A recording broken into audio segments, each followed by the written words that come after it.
Hey, what's up everybody? This is Flashback Toys and Collectibles.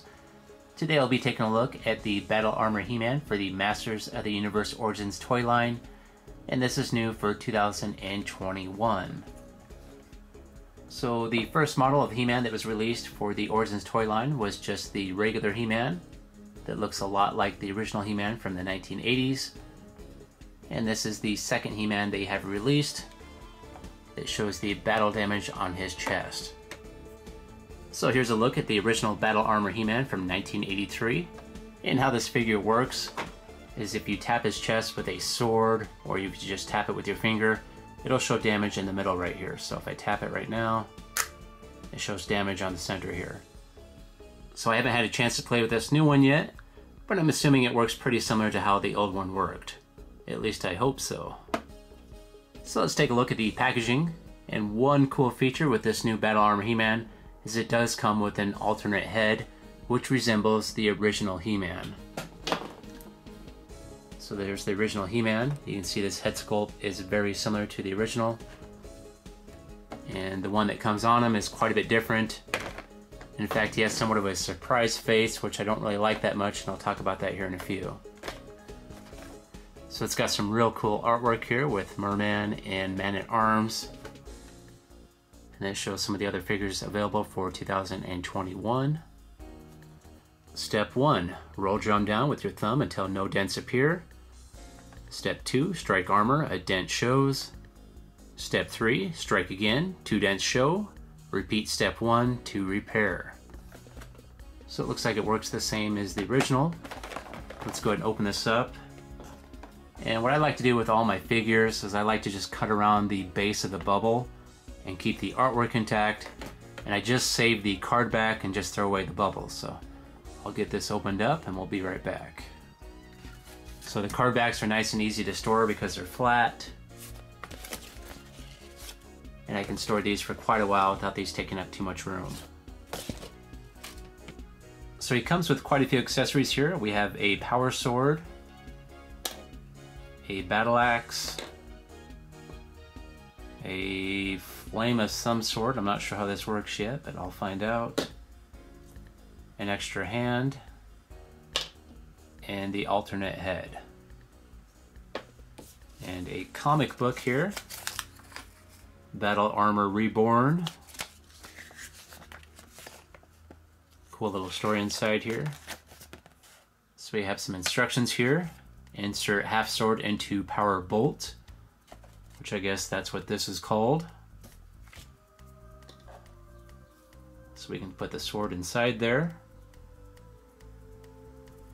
So I have the power, I guess, bolt. Or it says you can combine with Skeletor's half sword to make a full sword that can go inside the power bolt as well. So this is only a half sword, you can see here. Alright, let's get this figure out of here. Looks like he's tied down with some rubber bands. Cut them loose. So it feels like it's built pretty well. Moves at the shoulders, the elbow, hands, upper legs, knee. The boots twist and the feet move. And the head can swivel up and down and around here. Now let's check out the battle damage portion of this. So should be able to roll this all the way to the beginning. Tap it once. It shows 1 dent. Tap it again. 2 dents. So works just like the original one did. Okay, let's compare the two figures here. So the colors are pretty similar on these. On the shorts, it's more of a maroon red instead of just a brown. The orange looks pretty similar. The boots are different. We got maroon colored boots here, and then we got brown and yellow boots on the new figure here. So I think this figure looks pretty cool, but one thing I'm not a fan of is the head. At least the head that comes with it. I guess they're trying to make him look surprised, but I think this looks ridiculous. It looks like he has 2 sets of eyebrows. It looks really weird. But luckily it does come with the extra head, which I think looks way better. Let's go ahead and put this one on.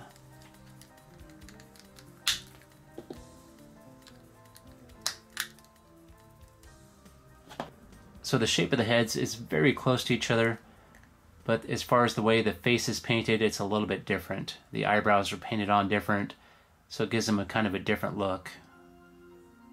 Kind of a more Asian look, I would say.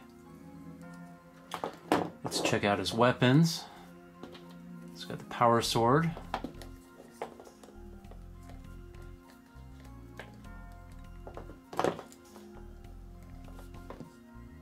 Got the battle axe, which I guess cannot go in this hand. That's what this hand is for. You can just pop this one off. We'll pop on the new one. And now we should be able to hold the axe. See how well this guy stands up. He stands pretty nice. Oh, and he's got a nice little holster for his sword. Let's try that out.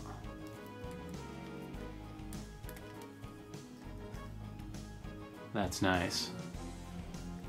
I really like how the armor's built in on this He-Man. I like that with the old one too. There's no way you could lose his armor because it was built in. It's too bad the old one didn't have a sword holder as well. I really like that feature on this one. Then we have the power bolt. So I'm not sure if this is supposed to resemble the sword when he says I have the power and he transforms, but I don't know. It's kind of weird. And with the power bolt attached, he becomes very top heavy. He wants to tip over.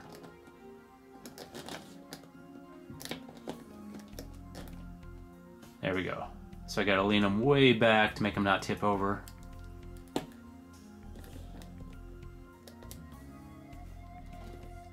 Yeah, enough power bolt. So I believe all the newer models of He-Man that they'll be releasing in the future will include the retro head, which is the one I prefer, and I think a lot of other people do as well. So overall, I think this is a great little figure. I think it does a fantastic job of recreating the original 1983 Battle Armor He-Man. Okay, it's time for me to go. If you liked this video, if you could, hit that like button, and have yourself a great day, and we'll see you next time.